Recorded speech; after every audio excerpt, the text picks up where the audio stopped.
Yesterday, we had a crazy NBA trade, and when I first got the notification, and I'll read it to you right here, right? Shams tweeted out, Pelicans are moving Larry Nance Jr. and 2 first-round picks for DeJounte Murray. I thought immediately, well, the Hawks just got absolutely fleeced. But it wasn't too long after we actually got an update. And Shams also tweeted, New Orleans is also sending Dyson Daniels to Atlanta as well. And from the outside looking in to the casual NBA fans around the world, they'll look at this and say, well, Dyson Daniels averaged 5.8 points per game last season and was pretty bad from 3. And those people will say, yeah, he's going to be a bench player. He's probably not going to develop into anything for the foreseeable future.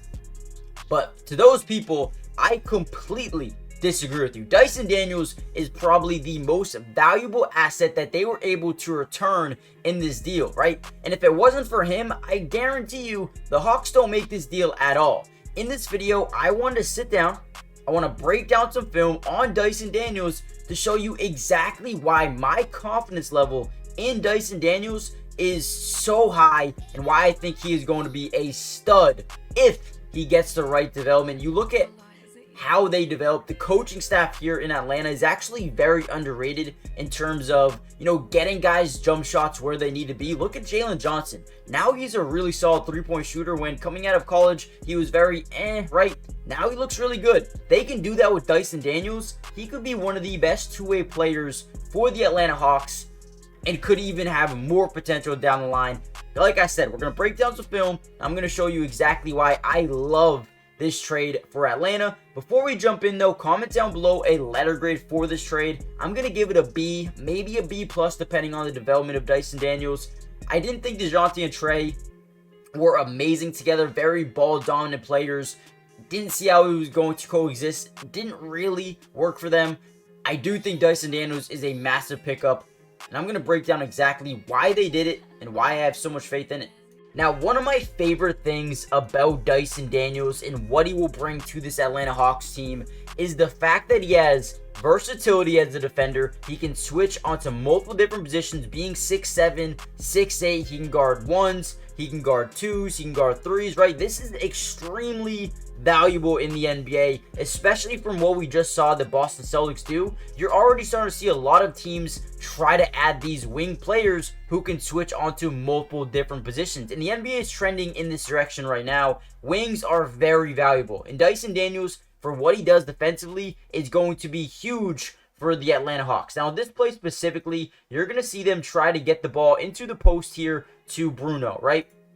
Now, knowing Dyson Daniels, this is a guy who takes calculated risks, right? He's guarding Onyeka Okongwu in the corner here. Doesn't really think he's a big-time threat from the corner, but waits until they pass the ball here to Bruno, and then he's going to attack, right? He's going to attack knowing that Bruno has no idea he's coming. He's going to be able to get around, swat the ball down, and create a fast break situation where he goes on and then ends up throwing it down, getting a nice little highlight play, a nice little momentum boost for the Pelicans on this play. I know they're down by a ton, but these plays are very valuable in the NBA, and that is defensive prowess, the tenacity, the IQ alone is just one of the major reasons I think he is going to be so damn versatile. And you look at the players he's going to be playing alongside, the length, the frame, the defensive versatility of this Atlanta Hawks team is about to take a major step in the right direction. Now, just to put it in perspective, look at the roster that they have right now. They're surrounding Trae Young with so many good defenders because, let's be honest, Trae Young's not the best defender in the world. Teams love to pick on him, right? But now that you have Dyson Daniels, who's 6'7", 6'8", lengthy wing defender, can switch onto multiple different positions. You have Reese Shea, 6'10", can switch onto multiple different players offensively and can be a big-time threat on the defensive side of the floor. Jalen Johnson, 6'8", again, can switch onto multiple different defender or offensive players, right? Positions. DeAndre Hunter, 6'8". The versatility of this team is taking a major step in the right direction. Now, listen, I love Trae Young, but I can only imagine if you throw a DeJounte Murray in this lineup, it would probably be the best defensive team in the NBA next season. However, Trae Young's offensive versatility is something they loved, and I think, you can't replace that. So, at the same time, I do think DeJounte would have been a great fit defensively with this team, but Trae Young offensively is so much better than DeJounte Murray. I do really like what their lineup looks like right now, but let's dive right back into the film. Actually, before we break down the next play here for Dyson Daniels, make sure you guys do me a big favor, as we're going to get an offensive play here, right? Do me a favor, hit the like button, subscribe if you're new, join the family, guys. It is free. It doesn't cost anything to subscribe and join the family. Also, turn on post notifications because we will be covering the Atlanta Hawks and the rest of the NBA throughout the entirety of the offseason. Everything you guys need to know, we got you guys covered. So join the family if you haven't already done so. And also, if you guys want to watch some of these Summer League games with me, go follow my Twitch. It is Matty Dubs with 3 S's, or you can find the link in the description. So make sure you guys do that really quickly. Now, one area where I think Dyson Daniels can improve a ton in, and I actually like the potential that he has, the flashes of potential that he has shown already in his career to hit the 3 ball, right? And hitting the 3 ball is so important. Again, we talk about the Boston Celtics kind of changed the NBA a little bit, not completely. It's been happening for a while now, but a lot of teams are trying to get big wings that can switch multiple different positions, but also guys who can just shoot threes. The Celtics shot a ton of threes this year, which is why they were able to win the NBA Finals, right?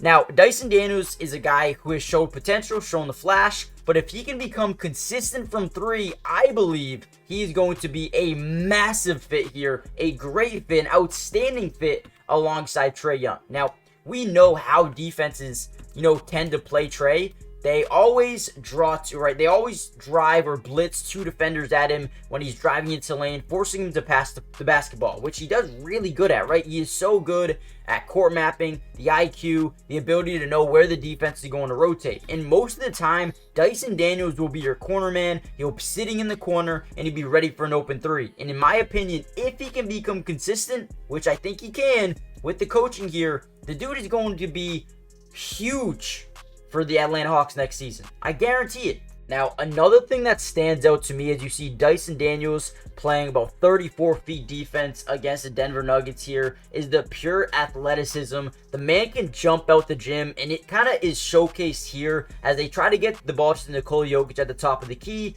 He's going to, throw a nice little lob pass, but Dyson Daniels' standing jump ability, his standing vertical is insane. Gets a tip, gets a steal, and again, gets another fast break opportunity here off a steal, drives into the paint, and is able to get an easy finish here for the Pelicans. This is a guy who can get steals, he can get blocks, he can get big-time momentum plays on dunks, on fast breaks, on lobs. I love this dude's potential at 21 years old, and that frame, dude, unbelievably valuable.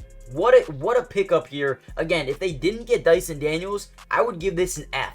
But since they got Dyson, and the fact that I love his potential as not only a defender, as we see here, times this up beautifully as they try to get an easy layup on the other end. Boom! What a block. The defensive versatility of this dude has been standing out to me throughout the entirety of his career. And again, we can break down the film all we want. Again, this is what we're going to see from Trae, right? Drive in, draw multiple different defenders, right? Trey Murphy, cross-court pass over to Dyson Daniels, who's able to catch and shoot with 1.2 in the shot clock and gets it to go. Again, if he can become just a little bit consistent from behind the arc, this is going to be a massive pickup, one of the most underrated pickups of the entire offseason. I'm going to be quite honest with you guys. I believe that, right? And I will stand by that. If I'm wrong, I'm wrong. But to be honest with you, I don't think I'm wrong. I think I'm actually pretty right in this scenario. Gets the ball here and is able to throw up a lob. Look at the IQ to know where his guy is. Zion cutting to the basket. He's like, I know right when I touch this ball, I'm lobbing this thing up. Does beautifully, place ball and gets it to go. Again, very high IQ type of player here. Another reason I love Dyson Daniels. Now here we go. Another big time steal. If you guys haven't started to understand what he can do on the basketball floor for you, dude, extremely versatile. Now, I do believe that another great lob there to Zion, a willing passer, another facilitator who will always make the right decision, or for the most part, right, make the right decision. Since the dunker spot there, beautiful job, up faking, getting a dunk. Dude, I can't say it enough. I am extremely high on Dyson Daniels and this lineup here with the guys they added with Jalen Johnson, DeAndre Hunter, and Trey Young, and Oniko Okongwu is another guy who can actually play pretty well defense around alongside the perimeter. I think they're more versatile. I think they're a better three-point shooting team than they were last season already. And I think this is a team who has a ton of potential. Again, we see another big-time play here, trying to get that pick and pop action going with Naz Reid. It looked like Naz Reid popped when he was supposed to roll. Dyson Daniels reads it perfectly and then ends up getting another big-time steal here. Again, the IQ of Dyson Daniels is, something you would love to see. Nice little layup there on the other end. I mean, we're just breaking down this film as we go. Jordan Hawkins. I actually really like Jordan Hawkins, by the way, which is why I think they made this deal. Dyson up fakes, gets Karl-Anthony Towns in the air, fake pass, forces Anthony Edwards up. This is such an underrated play right there. I mean, this play right here is huge, right? Not only do you up fake, get Karl-Anthony Towns in the air, but then the fake pass here to Jordan Hawkins, unbelievable. Get Anthony Edwards out of your way, and then leads to a wide open floater. Man, I hope I'm not wrong, because sometimes I am, but in this case scenario, I don't think I'm wrong. Let me know what you guys think in the comments down below. Hit the like button, subscribe if you're new, join the family, and I'll see you in the next Atlanta Hawks update, which should be really, really soon. Peace.